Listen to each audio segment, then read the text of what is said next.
Welcome to Tuesday Night Shiur. Today we will be talking about two interesting topics.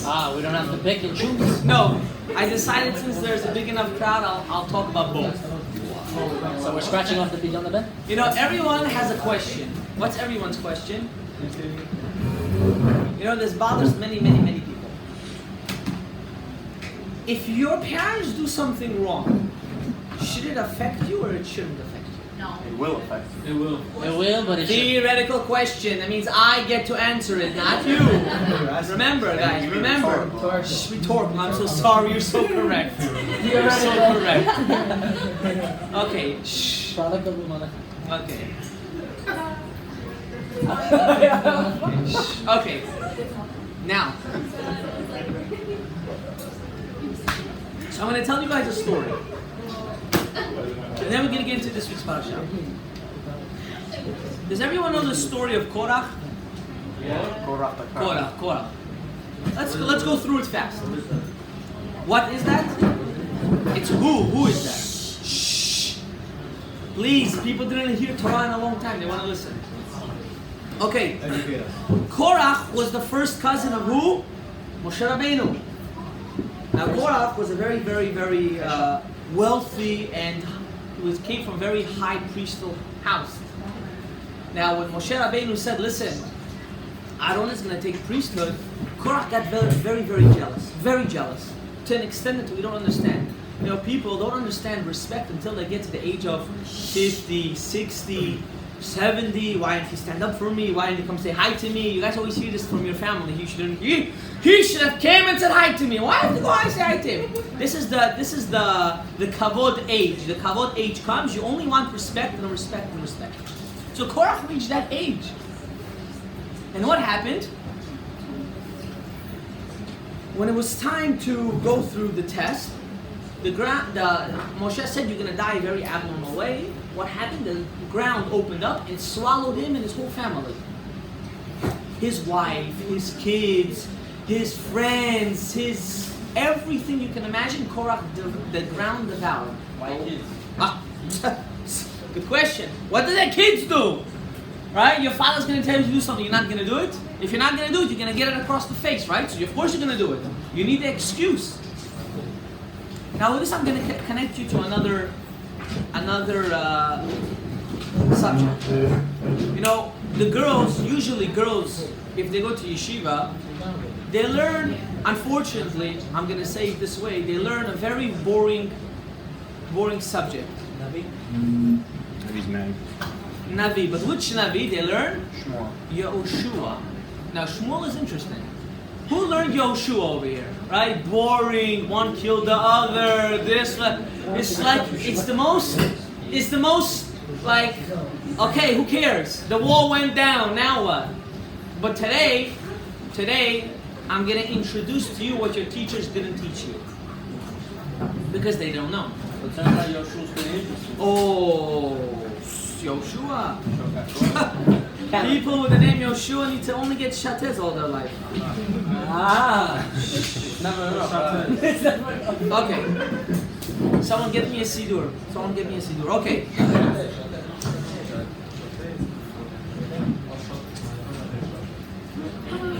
There was a man, his name was Achan. Achan. Who is this man, Achan? I'm sorry, I'm reminding you of your horrible high school life, but I hope I'm going to make it more interesting today. This man, Achan, before we get to him, Yoshua, he was commanded to conquer the city of Yericho. Now Yericho, if we know a little geography, they found the city, actually it's 100% true, was a very big walled city, and the Jews had no way into breaking inside. So they really needed a miracle for the walls to come down. Whatever the case is, Yoshua told all the Jews, we're going to go around it, we're going to make hakafot around it, we're going to blow the shofar, we're going to scream like idiotic people, everyone's going to go retarded, and the wall's going to go into the ground, and we're going to kill everyone like lunatics. And that's what happened. But, what's the catch? The catch is as follows. By the Jewish people, anytime you conquered something, you get to keep something. That's the way it goes. You know, when you get married to someone, you're at least you're hoping to get something good out of it, right? That's one of the reasons why we get married. Same thing in spoils of war. What happens? Yoshua said, in this war, you can't take anything. Nothing. Everything from this fight has to go straight to the Mishkan, straight to the Beit HaMikdash when it's going to be built. Now, we don't understand. You notice to go to someone's house and to destroy the whole city and you see enormous amount of gold, enormous amount of silk clothes. Imagine you conquer someone's house and in his garage, he has every car that you can ever imagine in that garage. And the keys are hanging. You could just take the key, drive the car and go away. Right? It's crazy. That who wouldn't want such a thing? So what happened? Everyone decided, yes, Yoshua, whatever you say, we're going to do, no problem. They go to the city, they kill everyone. There was a guy, his name was Achan. Now, you know, Tavat Mamon, the love of money, you know what I'm talking about, guys, right? When you love money, you just can't. It's moshech, it draws you to an unbelievable tava. So this guy, Achan, goes inside the house of the Avodah Zarah, and what does he see? He sees a golden head, and out of that golden head there's it's a machlok if it was a golden head or if it was a regular head, but out of that head was a gold, like big tablet coming out of its mouth as the tongue, and around it was full of jewels and everything, and this guy's like, listen, who's gonna realize if I take this? There's so much gold, right? Like, come on, like, if I'm just gonna take it, nothing's gonna happen. I'll tell you a small story that happened to me. One time I was in 47th Street. The most embarrassing thing, not in my life, the guy that was next to me. So if you know how a booth works, so a guy took a fake diamond, and he put the glue and he stick it on top of the glass. That means if you walk by it, you think it's a real diamond. So I was going with one of my friends, and he saw it, and the guy is Jewish. He's trying to take it. He said, I don't understand. How come I can't take it? So the owner saw him and said, you ganav, you stealer. If you would see that diamond, you wouldn't return it to me. So it's a moshech. It's also if whoever works on the blockage.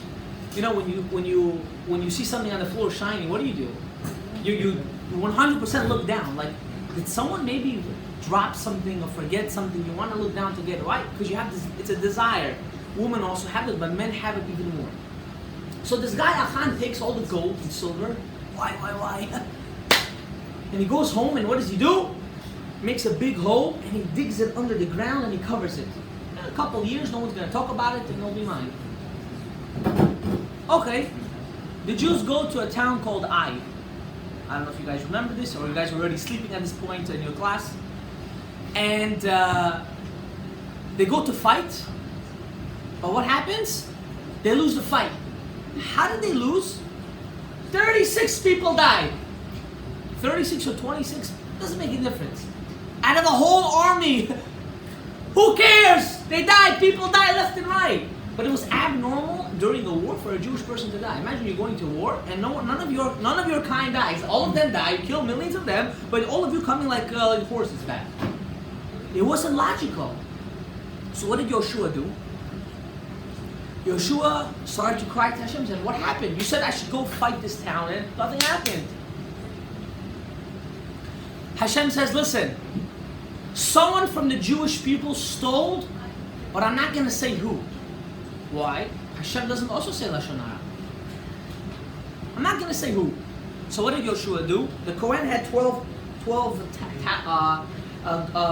jewel stones on the Kohen Gadol's breastplate, and the Midrash says that it used to, if you asked it a question, it used to shine. It used to give you the answer.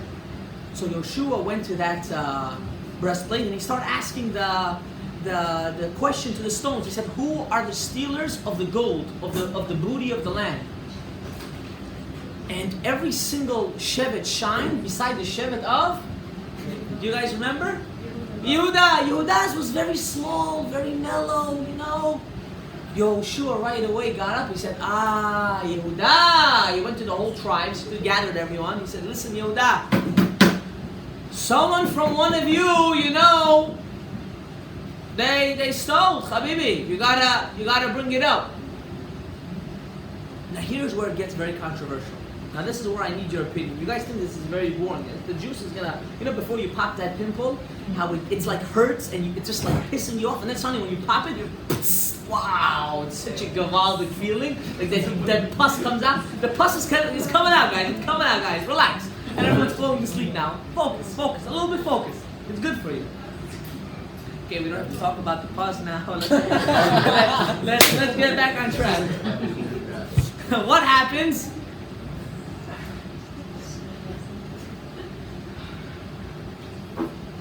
What happens? Yoshua goes to the tribe of Yehuda and he says, listen, someone stole. Now, he didn't say who exactly. And the death penalty, the punishment for this is a death penalty. You have to die. Even By the Torah? By the Torah. If you stole, according in that time, you were chayav the death penalty. You would all die. Not just you. so I would wait. Your whole family would die. Whole family? Not- Family? Let's listen. Let's listen. You want to listen? You came in the middle of the shoe. Listen. Focus. So what happens? Shevet Yehuda gets up and says, listen, Yoshua, you believe these rocks? We tell you we didn't steal. Now, I will give you $1,000 tonight if someone can tell me why that is a problem. $1,000. I will go to the bank and I will take out within the next 2 minutes. You will give me the answer. What's the problem? Money. I'll tell you what. Wait, It's the desire. Let me desire. Focus. I'm scared now. Maybe 500. I lowered down my money. You know what I mean? Talking Listen. to Bukharians, don't forget. Relax. Nothing wrong with Bukharians. Okay? Don't put down my people. Okay? I love my people. I love my people as well. Shh. Listen. Focus. Why? Why couldn't Yoshua say that the stones were wrong?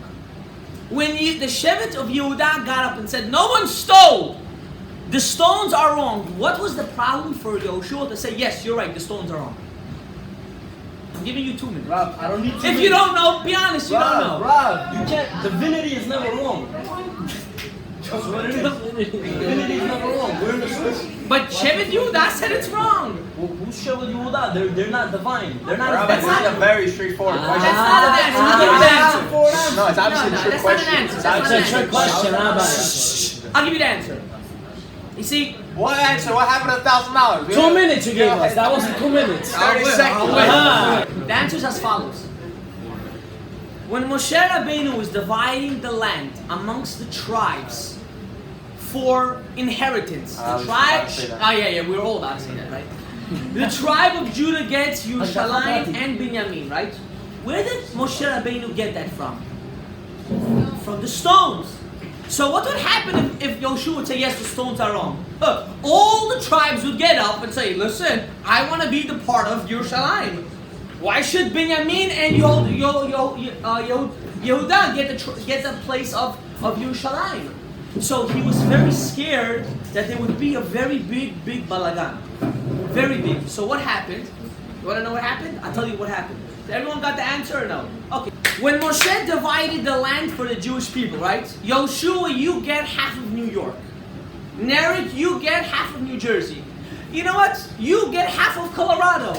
Now, you don't like Colorado, right? He's like, he just gave me that face. So what the hell are you giving me? He gave me some crazy land. It's cold, it's disgusting. I want New York. Who divided the land? Stones. Moshe Rabbeinu. Moshe Rabbeinu got the answer from who? From the stones. So if Yoshua would admit right now that yes, Yehuda, you are right, every single other tribe would get up and say, wait, we were divided inheritance through the stones. You're telling me it's wrong? And they would all fight. But there's no way this one could be So what happened? What happened? No one from the tribe of Judah got up and said, listen, we're wrong. We stole. So what happened amongst the Jewish people? This happened hundreds of times in Navi. If you guys, I'm sorry you guys learned the boring part of Navi in school, but if you would learn Malachim and you would learn a little bit of Shmuel, you would know this part of Navi. There was a civil war. The tribe of Judah against all the rest of the 10 tribes. Now, this is a very common thing. Jewish history, the tribe of Yehuda used to fight with everybody. They were like mass murderers. They were psychotic. They used to fight with everybody. And you know what? They were always winning the war. But what happened? From 26 people dying, you have hundreds of people dying now. From 36 people dying, you had so many people dying. So what happened? This guy, Achan, got very, very, he felt very bad. And he went to Yoshua and he said, listen, Yoshua, I stole it. I was wrong. I'm sorry. And what did Yoshua do? He murdered him? Yeshua killed him, killed his wife, killed his kids, killed his grandkids. I'm not done yet. Killed his relatives, killed his livestock, destroyed everyone in his family. Why? Here comes the punchline question.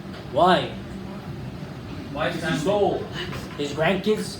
Here comes the punchline of the question. What did the kids, the grandkids, everyone do? Why did Yoshua have to kill everybody? So I heard a beautiful, beautiful answer. That made you feel normal about it? Yeah, it calmed me down. The Tosfot Yom Tov brings a beautiful answer, and this is the answer.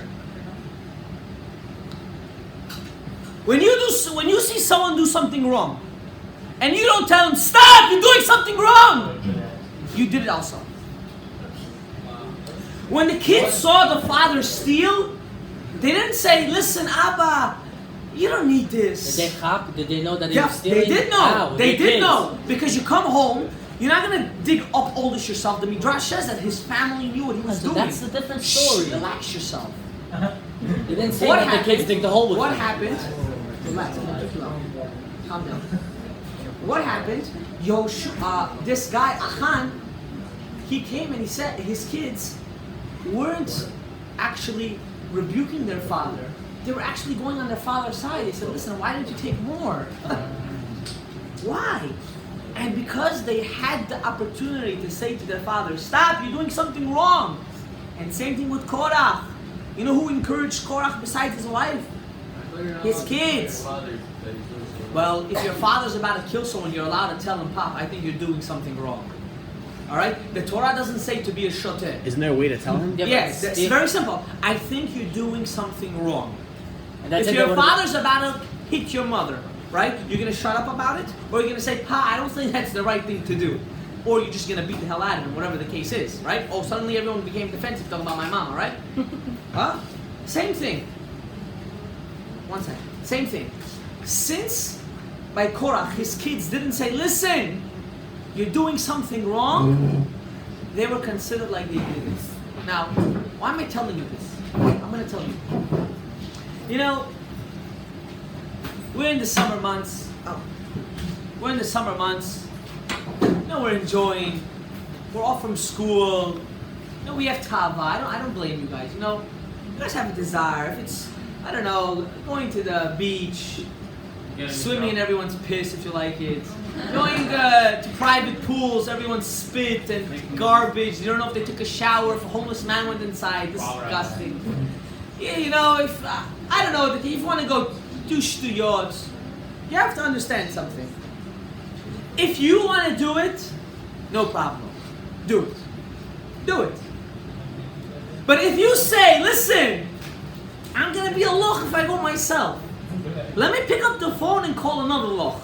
And you don't not just call him, you convince him, listen, we're bored, it's the last months, listen, let's chill. And you convince him, remember, you have to pay for him too. This is not free lunch for you. You don't just come, do shtiyot and live a life like all happy.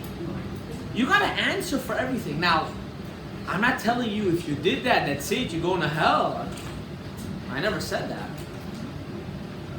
All I'm saying is one of the reasons why I started these shiurim, besides for the Thursday, which was actually because of the Talmidim and because of other people in yeshiva that encouraged me, is because when I was young, I was a tupoy. It was, everyone wants to enjoy, everyone wants to have kavod. And you know what? It was a very big chilul Hashem to my understanding, to my part. I felt very bad about it. When I got older, I said, I caused a lot of people to do good things that I wouldn't, I wouldn't want anyone doing that to me and to my kids. So I took it upon myself to preach about it, to say, a person has amiyah chacham haromen mikol adam. You'll learn from him. A smart person has to learn from everybody. Unfortunately, there are two kinds of people. There's a person that needs to actually experience it, and there's a person that sees someone already drowning, like, listen, I'm not going to go into that area. This is not for me. I'm going to die. Now, I'm telling you this not because I'm disencouraging you to, do whatever you want to do. Do it. You want to do it, enjoy it. But remember, if you convince someone else to do it, you have to answer for that. And there is a decision. But unfortunately, we live in a society where peer pressure is pretty yes. Very, very big. Well, one second with the question. It's very big. And unfortunately, people don't have the, I'm sorry I'm saying this in camera, I'm going to say it regardless, don't have the balls to say, listen, no, I'm not going to do it. I'm not going to hide to it. I don't want it. Why? Because people, unfortunately, they're missing one thing in their life. Unfortunately, I'm saying this, and if you disagree, please say it to my face. I want to hear it. People have very lack of confidence on themselves. If I know I'm doing something right for myself, I know for a fact, and someone's going to come and try to convince me otherwise, what am I going to do to that person? I'm going to slap him across the face. My G, get the hell away from me. I know what I'm doing. You know what I mean? I'll give you an example. You like this girl. Why did I bring up this subject? Why? You like this girl, right? What's happening, girl? Listen, and she likes you. You both like each other. But all your friends, why? Yo, she's like this. She's like that. Anatakaya, Kasaya, Bainaya. They take out a Megillah and they read to you a Megillah about that. Now, you either have two options. Either to tell your friends the Pasholti, or you can say, you're right. You're 100% and you dump her. But you know for sure she's not like that. Give a chance. There's no giving a chance. You don't need to give a chance if you know she's a good person. You gotta tell your friends, toodles, habibi, go to hell. What's the problem? Your friends feel lonely. Why? Because their very good friend is leaving. The guy that they split the weed with, because it's kind of expensive, especially if you get clean one. It's kind of expensive to go on the bar by yourself. You don't want to look like an idiot. You always need that partner. There's always one guy walking home by himself. You know what I mean? They're going to miss that. Or you can be illogical and say, listen, Habibi, this is not for me. And the same thing with Achan. You know why I took the Siddur? I'll tell you why. A person that knows how to admit his mistake is the most blessed person. That's your question? Since he admitted and he was a good... Since he admitted, every day, Did he 3 get a star times or a something? every day, 3 times a day, we read something that he wrote. Every single day, this guy, Achan, he went to Yoshua and he said, listen, Yoshua, I did a mistake. You know what his reward was? Not only does he get a tikkun, every day when we read Aleinu L'Shabeach, there's a second part to Aleinu. It's called Al Ken Mekavelach. If you take the first 3 letters of the initial of Al Ken, Ayin, Kaf, Nun is Achan. He wrote this. He wrote this passage, and every day, every single Jew, Sfaradi, Ashkenazi, Chassid, Misnagid, whatever one you want, reads this. Why? To show you if a person admits his mistake and says, listen, I was wrong. I did shtuyot. I ruined 5 girls' lives. I ruined my friends' lives. And he does shuvah. And he goes to do repent. And he goes and he tries to help those people that he made a mistake to. Those are the people that will be remembered forever. It's like the same reason that Balak, his name is in the Parsha, because he did something good for Hashem. So even though he's such a Rasha, We're going to talk about Balak a little bit soon, but just what's your question before I get to Balak? You said that the reason his kids and grandkids die is because they helped him. They didn't tell him he's doing something wrong. Okay, they didn't give him away, but what about his relatives though? Okay, so They don't- I over not his first cousins. Him, his kids, and his grandkids. Okay, what about his livestock? Yeah, I'll tell you why. I'll tell you it's very simple. What if they Listen to the question. He asked a good question. What did the cow and the donkey and the camel and the horse do? Why we gotta kill them, right? We skinny. So I'll tell you very simple. You know, Parashat Vayetze, if I'm not mistaken, yeah, Parashat Vayetze, what happens? Yaakov Avinu leaves his father-in-law's house. He lived by his father-in-law. I don't suggest that for anybody. I'm sorry, ladies. Don't live by your father-in-law's house. Now, Why not? because it's not healthy. And you know what? I'll tell you something. Don't live with your in-laws too. It's not healthy either. It's either or. You guys got to go through your challenges yourselves without people smelling everything, eating everything, knowing everything. It's Hearing not, everything. It's not hearing. You would know, yes. Now, shh. Whoever's perverted laughed at that. I meant something totally different. I meant exactly what you meant. It's not my fault. Some I people believe say you, mine. Florida. I believe you. Now, why did Yaakov, here, this is the answer, what did livestock do? Why did Yaakov Avinu, it says in the parasha that Yaakov Avinu, he forgot something from over the river, from over the stream. What did he forget? He forgot a couple of jars. Yaakov Avinu, you're so wealthy. What's to you and to those jars? Like, now, if you heard my Instagram first shiur, you know the answer is because of something else. I'll give you another answer right now. The answer is very simple. When a person takes his money and he buys something, what happens to that thing? It gets his energy. That means that animal, that cup, this glasses, anything that you buy, you just gave that item your energy and your power. So everything that Achan had a certain energy had to be destroyed.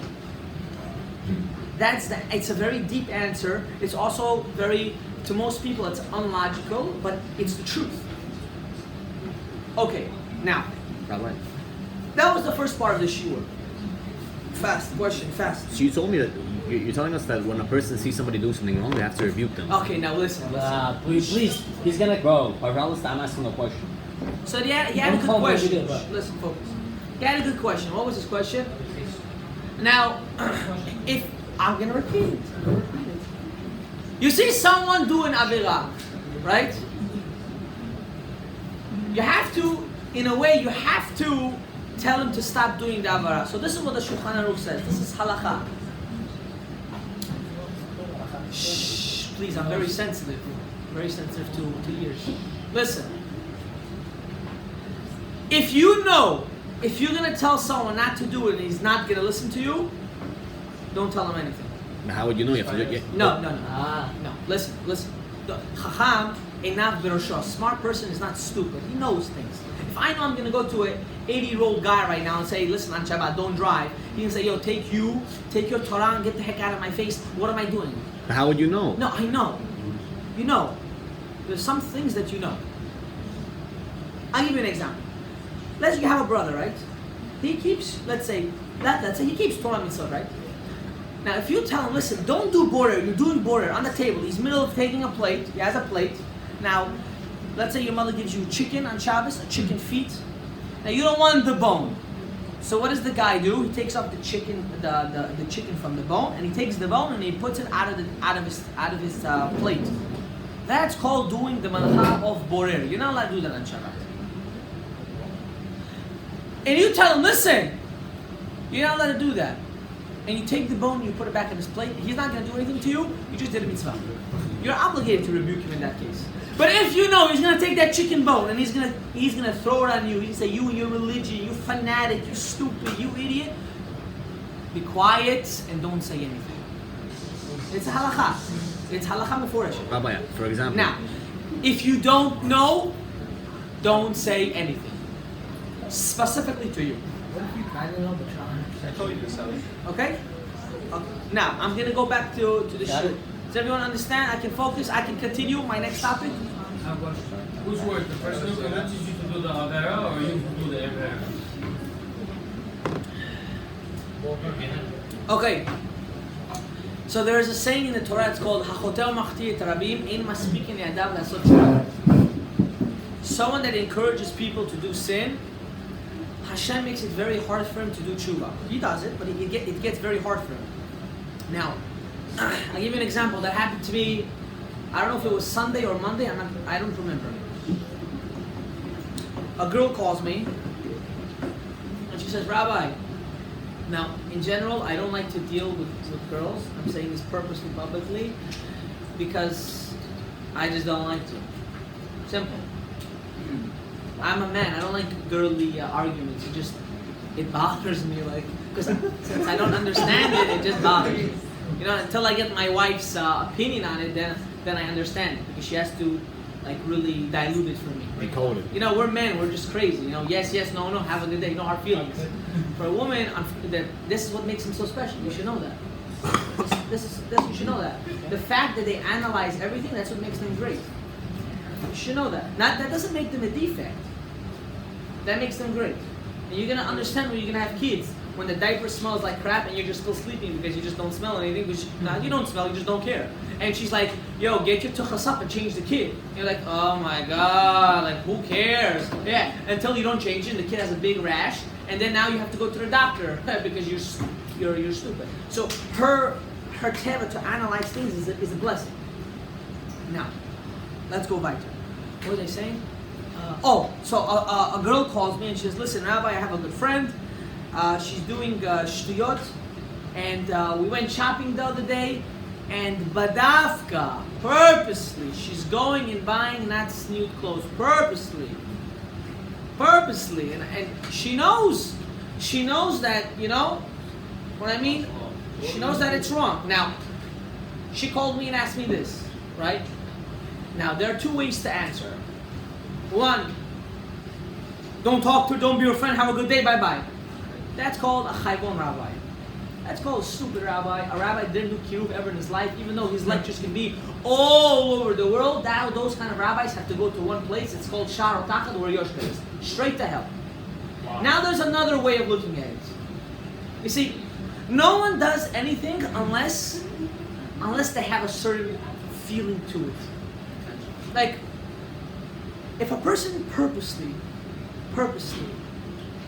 goes to do things that are not right, it's because either he's been put down all his life that he's a schmuck, he'll never be successful, he'll always be ugly, and so on and so forth. And they need to do things that are gonna, to their mind, that are gonna make them have that boost of confidence. So this is what I told the person. I said, you right now have the greatest mitzvah in the world. It's called shtika, to be quiet. Let her do her thing. She wants to buy it, buy it. Don't encourage her. But here's the key to all women. People always say, how do I get my friend to start keeping sleep? I'll tell you how. I know this out of my experience, out of my wife's experience. When two friends go shopping, right? And they both say the same thing. Oh, we hate religious clothes, we look like Muslim, we look so ugly, there's nothing ever to buy, it's so expensive. You know, the list goes from here to Shamayim back and forth. Right? Of course one person feels like crap. Like, you know what, I don't give anymore, I don't care. And the other one has no choice because they're forced into it. The parents, the avlod, the grandfather, the grandmother, this one's gonna talk, that one's gonna talk. So one has no choice but to wear it. So what happens automatically? That negative energy is in both people. But, now here's where the but comes. I know I'm looking at the man, I'm purposely not looking at the woman, because of different reasons. If a girl would go and say, there are two friends walking, 3, 5, 10, even if there's one that says, you know, I feel so privileged. I'm so happy that I'm in Tzadua. You'll always have one hater there. Always. But you don't know how much a person that had a bad day, that was put down that day, that by purpose wants to do something stupid, is going to say, you know what? She's right. I don't need to stoop down to someone's level in order to be good. I can do it because it's the right thing to do. And in fact, being tzanua for a woman is that, I know, I don't like to talk in between men, when both genders are here, but I'm going to say it very fast. Is a privilege, and I'll give you an example. You ever go to a bar mitzvah or a brit? This usually happens when they take out a platter of candy. There's always those candies that get out of the wrapper. Does anyone ever take them? No, they're always left on the plate, you know? Everyone touches them, everyone's pushing them away. The kids take it. The kids don't even take it. It's open. It's dirty. It's the same thing like a woman. You know, a woman that's covered. I'm not saying she has to look like a Muslim now, walk with only that. No, we don't believe in that. We think that's idiotic. We think that's very actually retarded. We believe in beauty in a woman as well, but a woman that's more or less covered, she has her self-respect. It's called self-dignity. Now, not every guy, you should know, guys are all dogs. I want you guys to get, I know I always repeat, shut the hell up. Look, learn to admit to it. Admit to your issue. Absolutely. Admit to it.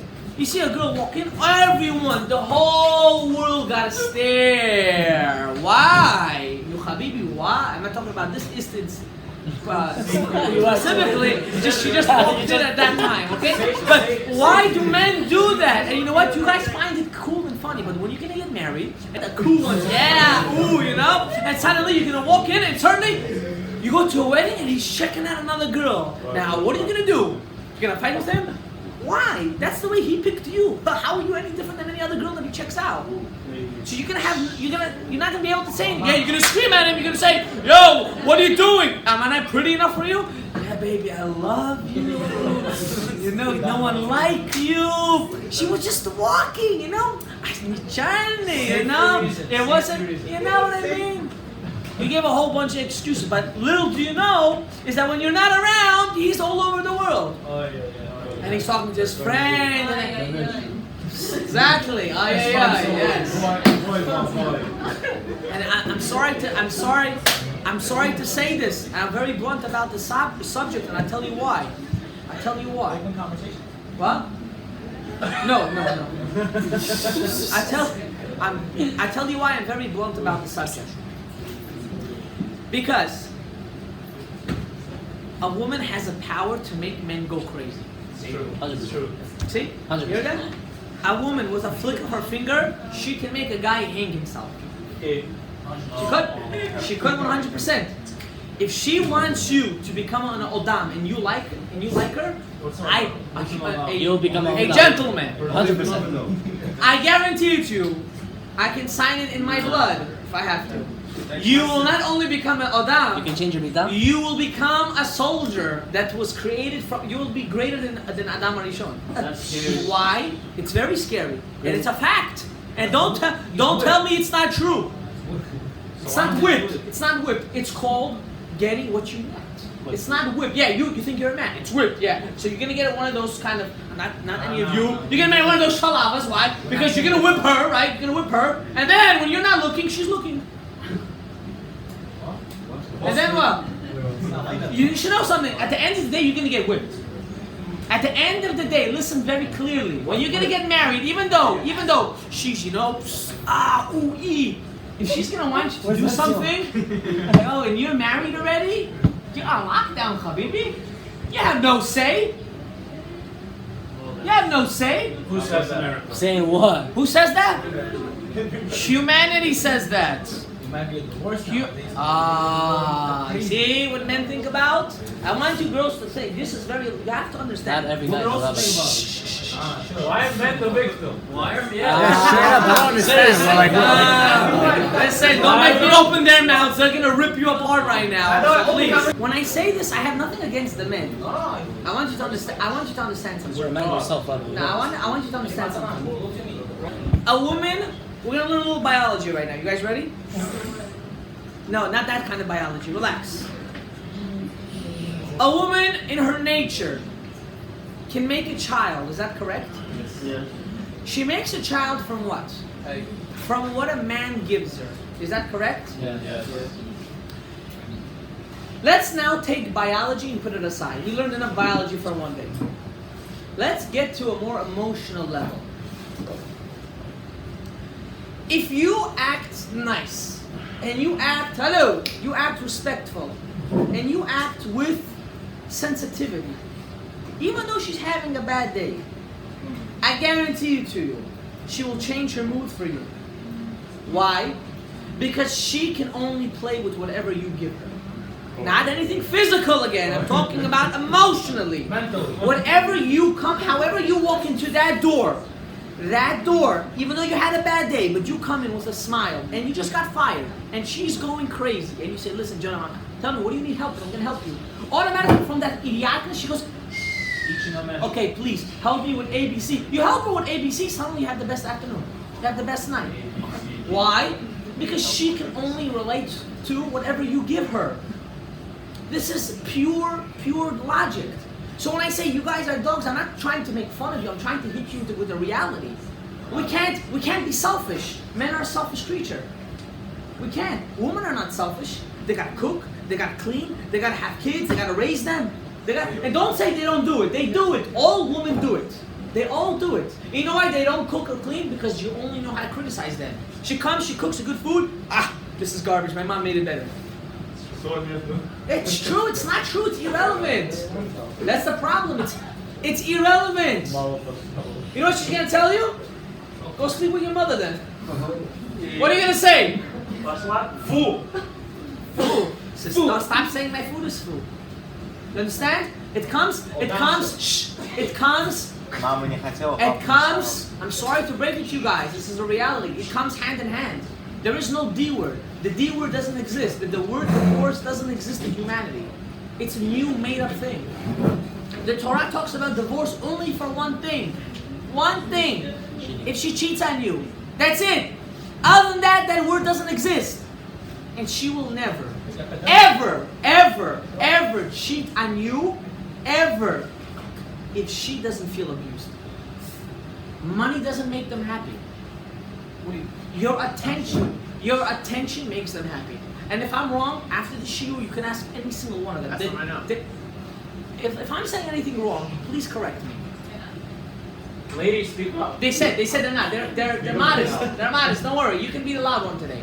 Rabbi, Go, hit me. wait, so if divorce in the Torah is only when a woman cheats, what about when a guy cheats? Why you gotta ask such a stupid question? Okay, I'll answer you. I'm sorry. I'm gonna have to. He asks. I have to ask. Listen. Old school, new school. You want a guy who's modernized in a way, but at the same You should time- know something. This is true, even though it's not that it's sad, but it's true. A man that cheats on his wife, halachically, doesn't deserve a divorce. But, so not that he doesn't deserve it, he doesn't get a divorce. But honestly, he does deserve a divorce. Nowadays. Not even nowadays. You have to understand, back in the day, when the Torah was written, even nowadays, polygamy was very much accepted. What polygamy? Only for the A men. man can have more than one wife. Only for the men. Only? For the men. No. For the woman. Women can't have more than one husband. Yeah. polygamy Why? for the men. Why can't a woman have more than one husband? Again, after this, we're going back. Patriarch. Why? Because you cannot identify a child. You can't identify a child if she's sleeping with two men. How are you gonna know? What's the story? Understand? But a man is a kli. He's a vessel to give. A woman is a vessel to take. You understand it? So that's the answer. Now, also there's something that's true, even though most of the women will not want to admit to it, but it's true. It's easier for a woman to forgive a man that cheats than a man to forgive a woman that cheats. Now you're gonna fight with me from today to tomorrow about this, but it's a fact. In Maharaya, what's the proof to this? Unfortunately, I know many cases of men that cheat on their wife, and I hope that they do tshuva because they don't deserve to go through this. But eventually, the woman learns how to forgive the husband. But I also know many cases of women that cheat on their husband, and the husband, he just can't find it in him to ever be with her.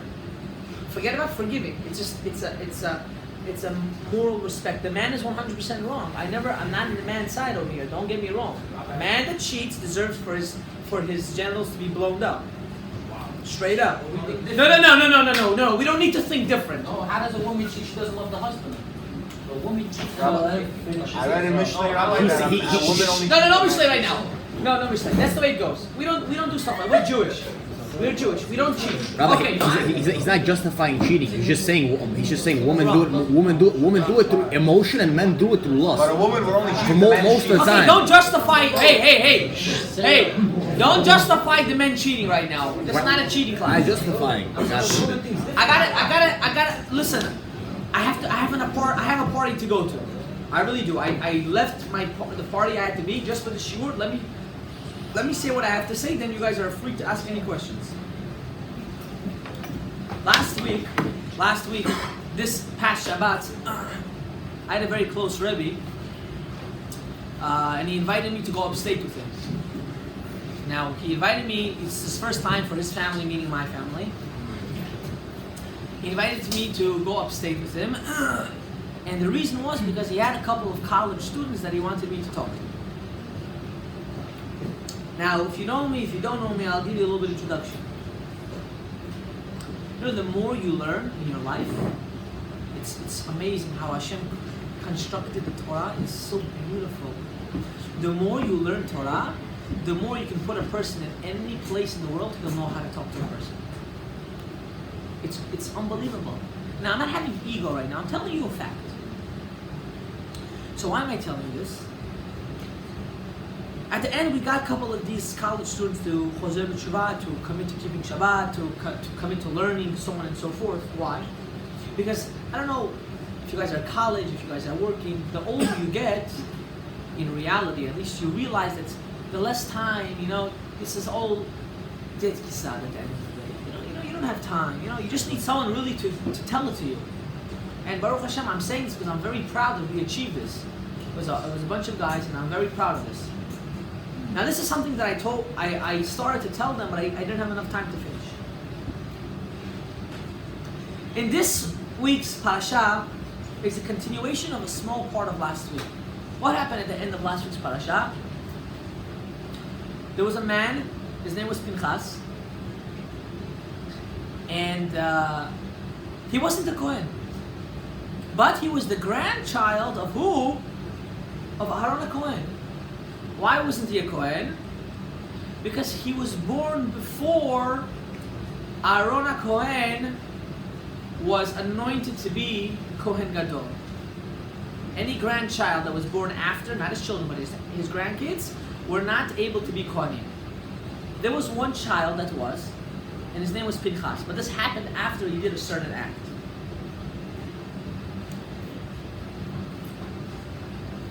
Pinchas saw two people, Zimri and Cosbi. The Midrash says that Zimri was actually the son of Shimon. And he went into a tent and he slept with a Midianite woman. Now that's Isur. A Midianite. What is that? From a place called Midian, he slept with her. So Now, a goya. Now listen to why is this so sensitive? Focus. Before he slept with her, he asked Moshe Rabbeinu a question. Now listen how if someone wants to do Avirah, he's going to find any excuse in the world. This is a fact. If someone wants to do a sin, he will justify it. Look how smart he was. He said, Moshe Rabbeinu, God's on. Is a Jew allowed to marry outside from his people? Moshe Rabbeinu says, Asur, you're not allowed. You're not allowed. He said, Adon Moshe, what is your wife's name? Tzipora. And from where does she come? Moshe Rabbeinu didn't know how to answer because Tzipora was not coming from the Jewish family. She came from outside. Korach was not a Jew. How come you can marry a Goya and I can't? Yeah. You see how a person wants to do Averah, he's going to find every single excuse? And Moshe Rabbeinu was quiet. So Zimri went into the tent and did what he did. Why? And he justified it. What was his justification? Moshe Rabbeinu, you're wrong. You're the head of the Jews, quote unquote. You're such a holy person, and you can marry someone that's not from the Zerah of Avraham Avinu? which actually she was, but I'm not going to get into it now. So what did Pinchas do? Why did Pinchas, we have to learn a little bit genealogy over here. Why did Pinchas really take that stick and kill them? Kill a Zimri. Pinchas had a father. What was his father's name? Elazar. Elazar married who? Does anyone know? Yitro's daughter. So what does that make Pinchas? A illegitimate Jew. He said, Pinchas said, you calling me a not Jew? You calling me that I'm a goy? Why? Because Pinchas, his aunt was who? Tzipporah. And his mother was the sister of Tzipporah. So what did he do? He had his Jal, Kohen, you know. Oh, he said, you calling me a not legitimate Jew? He took the stick, he went inside the tent and he killed him. He said, the first reason why I killed you is because you disobeyed my Rebbe, which was Moshe Rabbeinu. And number two is because you tried to disqualify the Jewish people. Now let me ask you guys a question. Wait, how was he a Jew if his mom was not? Yeah. They were converted or? They converted. There was no sense of Jew, but what happened? Avraham Avinu had many kids. And out of his many kids, if you look at his genealogy, Yitro came from the family of Avraham Avinu. If you want after the shur, we can go through it. So really, he did marry within his family. What were you gonna say? Now, I'm going to tell you why I'm telling you this. See, I have many students. I'm going to finish with this. I have a lot of students. But I have a select few I can count with maybe with half of my hand that I know is just like Pinchas.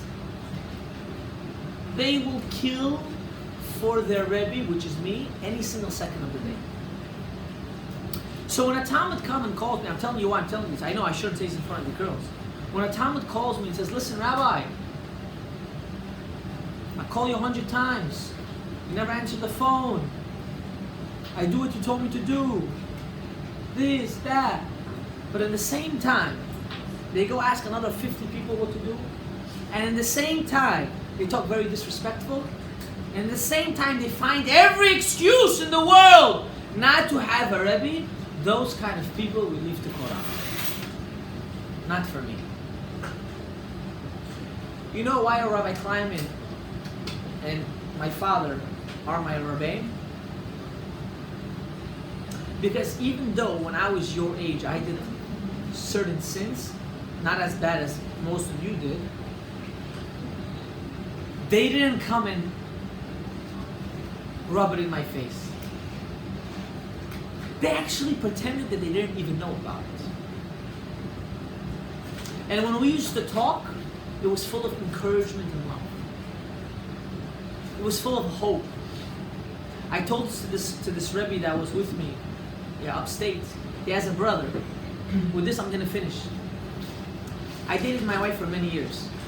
And this Rebbe that I went upstate, his brother always wanted me and her to break up. Always. This guy was on my case. So he took me to a very great tzaddik, the square Rebbe. He wanted to test me on halchot shchita back then. And I knew all the simanim by heart. I knew by heart. And I went with his father. Now his father is a posek. His father is not a small person. His father is one of the Gdolei Ador. And when I went to the Square Rebbe, listen to this. This was like, it hit me in the head like, when his father was telling the Square, I understand a little Yiddish. He thought I didn't understand. He was telling me, he's going out with this girl, He was like clapping on her life. This.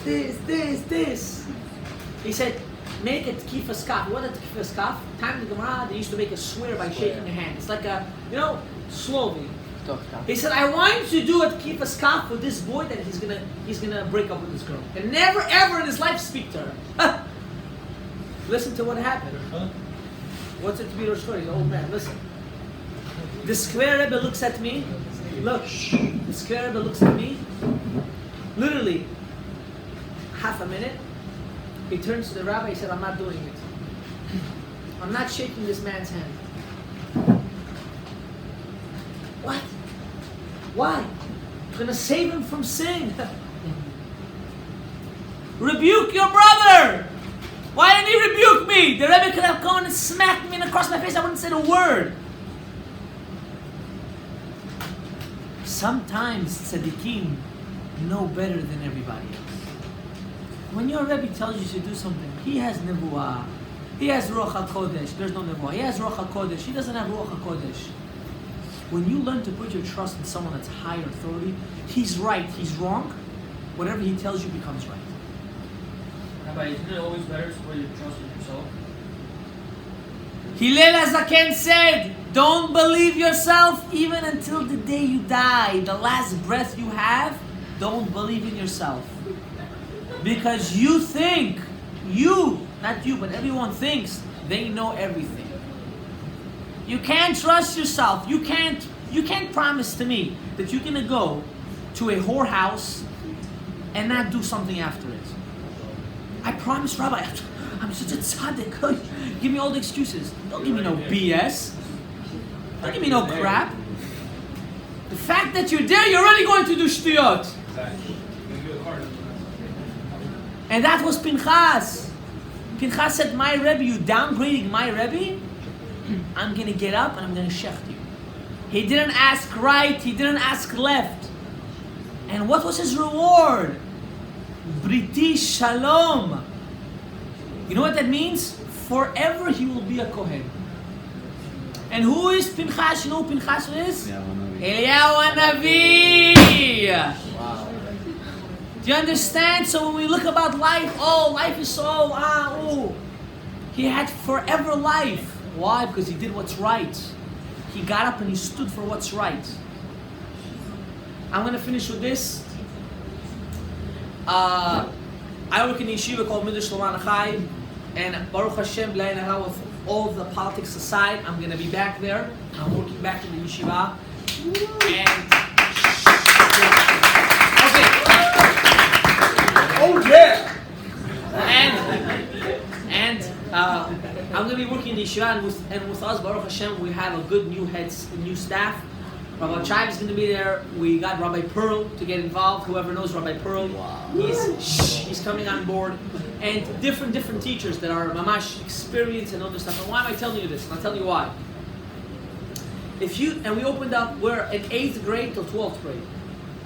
And I'll tell you why I'm telling you this. Unfortunately, a lot of people go to high school. I wish I had the power and the money to open up a girls' school. I tell you, I don't have it, and I don't have the co-op too. A lot of people go through high school and they're miserable. They hate their life. They don't have someone that they connect to. And I'm giving you this opportunity. If you know someone that can benefit from it, that's in public school or in a yeshiva, that he is miserable, not to take him out if he's happy, but if he is miserable, you can hit me up, you can throw me a text, we'll give you the application, we'll sign him up. No Jew left behind, Habibi. We are all accountable for each other. Does anyone have any questions before I call it a night? Go, Yoshua. I love Yoshua. Can I enroll back to school? I mean that with all seriousness. I know you mean it. That's why I feel like crying. If only you knew what I felt. You guys are laughing. Hire me as a teacher or something. I'll be able to teach these kids some serious. A lot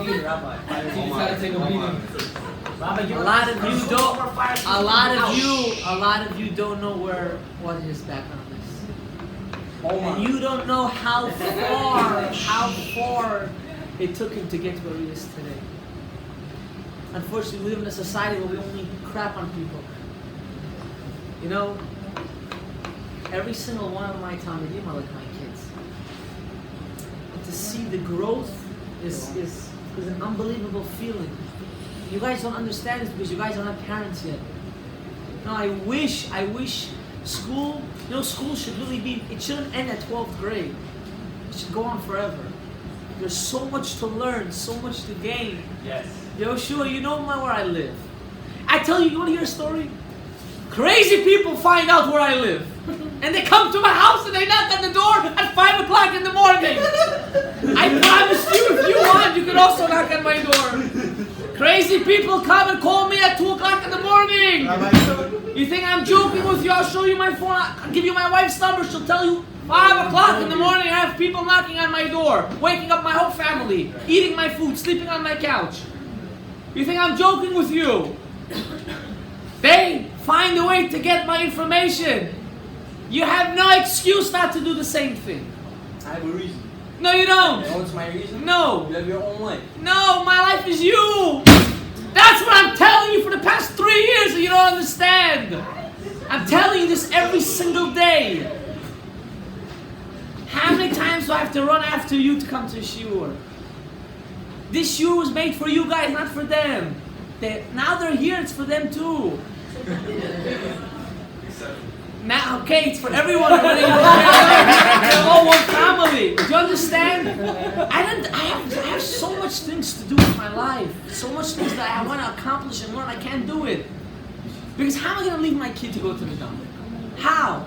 I remember the first day you came to school. It was not, you didn't even come, you came, I'm going to say it straight up, you came high to school. You weren't even enrolled. You weren't even, who cares it's taped? You know what else is taped? Shamayim tapes everything regardless if you like it or not. This is going to be off the internet. Everyone's high now. Listen. Listen. I remember you came when you were in 10th grade. You came Histam came to school. He came high. You thought I didn't know. He came high. Yo, can you turn the camera? No, leave it. Cut it out. No, you came to school. You know, we didn't throw you out.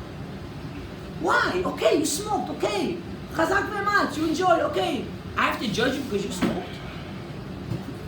Okay. You came back. You came in 11th grade. You came. You know the first. You should know something about me. Every kid that comes to my class hates me. The first week of school, they want to take me. They want to slaughter me. You understand? They want it. 1,000%. You guys don't know. I came to the first day. I loved you. You understand? Me too. You understand? The first week they wanted to kill me. They do. He was like a murderer, bro. You understand? But you know what? You don't know what he went through. 2 years of hell. Forget about it. You know, I'll tell you straight up about it. When he graduated 12th grade, we didn't graduate him. When he finished 12th grade, we didn't graduate him. We said he personally is not ready to go out to the world. And you know what? Listen, he gave us living hell, this kid. For a half a year that we made him stay extra, purposely no uniform, purposely came late, purposely. The day he graduated, the next week he's like, Rabbi, can I come back to school, finish the year? I said, what happened? Half the year you're giving me a hole in my head. He's like, no, I can't, I need to go back to school. And you know what? He came with uniform. He came on time. What happened, Yoshua? Reality, Habibi, we're giving you life. I'm giving you everything. I'm giving you my life. You just have to be willing to listen, to learn and to understand. I'm not telling you this to crap on your life. I'm telling you this because no one else is telling you this. Unfortunately, we live in a society that the teachers don't care. They don't care about you. They're getting their paycheck and they're going home. I get too little paid to care about my paycheck. So I have to care about you. Do you understand? And this is why we have these Tuesday night shiurim and the Thursday night. You have to come listen to Torah. You're not in school now, both of you, boys and girls. You guys are crazy. You guys are young. You have to learn Torah. Nothing gives you life besides this. Musar Heskel, how to live a normal life. And you know what? You can understand when you're going to get married. And you're going to go crazy. The first year of marriage is the hardest year. I'm telling you this. It's not Hollywood. Forget Hollywood. Everything you ever watched, dump it now. This is not, I don't know what you're thinking. I don't know. What's that movie that everyone talks about? The Notebook. You guys fall in love. You went to the army. You can't. It's all BS. Habibi, you go, you get married. The first 2 weeks, you're in La La Land. The third week, you're already getting off La La Land. The fourth week, Melchamat, Gog Magog, already stuff are flying, things are breaking, you're cursing each other. It's the way it works. And if you don't come to Shiur Torah, you don't have someone that's inside, in between your relationship. My Rebbe was in my relationship between me and my wife. He knew everything, every single speck and detail. You ask me how did it happen for 7 years? I'll tell you how. I had someone in between. I wasn't selfish. I didn't say I knew everything because I didn't know Jack. And I still don't know. Have a good night, everybody.